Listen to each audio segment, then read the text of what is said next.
Hello student, आज का हमारा टॉपिक है previous year question paper 2011 Hindi.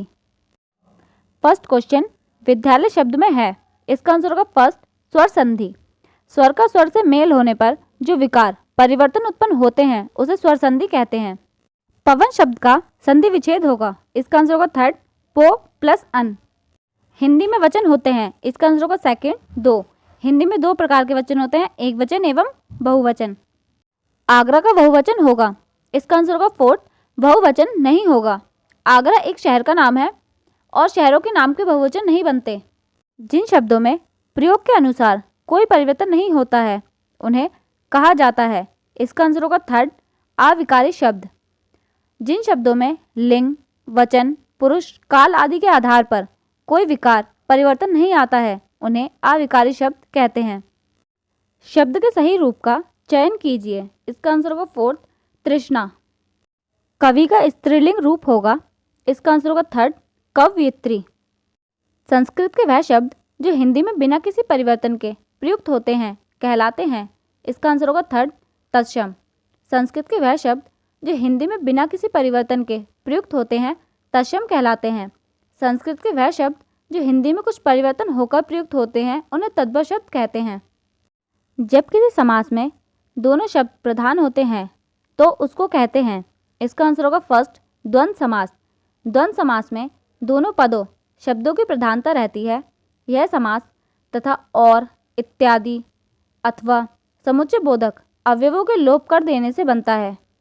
शुद्ध शब्द है, इसका आंसर होगा फोर्थ उज्ज्वल।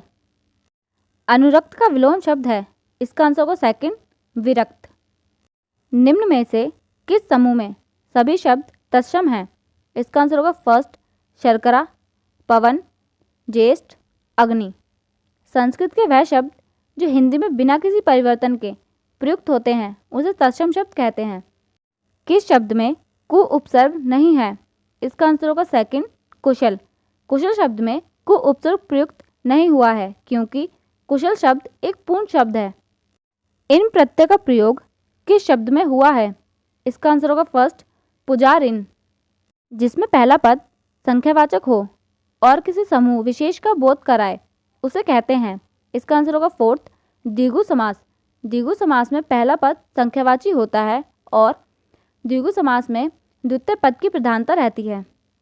द्वंद्व समास है, इसका आंसर होगा थर्ड नर नारी।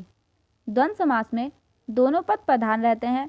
इस समास में और, एवं, इत्यादि या अथवा योजक अवयवों का लोप हो जाता है। नगर में रहने वाला को कहा जाता है, इसका आंसर होगा सेकंड नागर।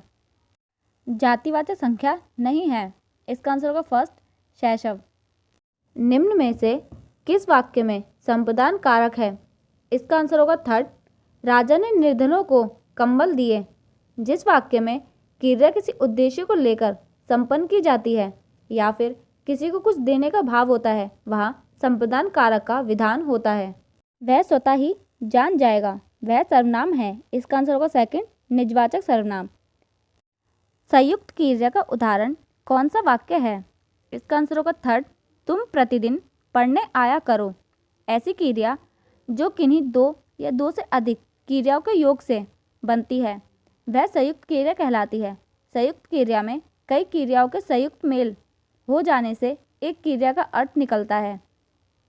सरल या साधारण वाक्य किसे कहते हैं, इसका आंसर होगा फोर्थ जिसमें एक उद्देश्य, एक विधेय एवं एक ही क्रिया हो। मोहन बाजार जा रहा है, इस वाक्य में उद्देश्य है, इसका आंसर होगा फर्स्ट मोहन।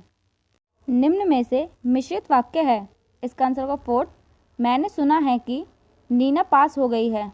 किसी के कथन को उद्धृत करते समय किस विराम चिन्ह का प्रयोग किया जाता है, इसका आंसर होगा सेकंड अवतरण या उद्धरण चिन्ह। सही विराम चिन्हों वाला वाक्य है, इसका आंसर होगा फर्स्ट जो पत्र आज आया है कहाँ है।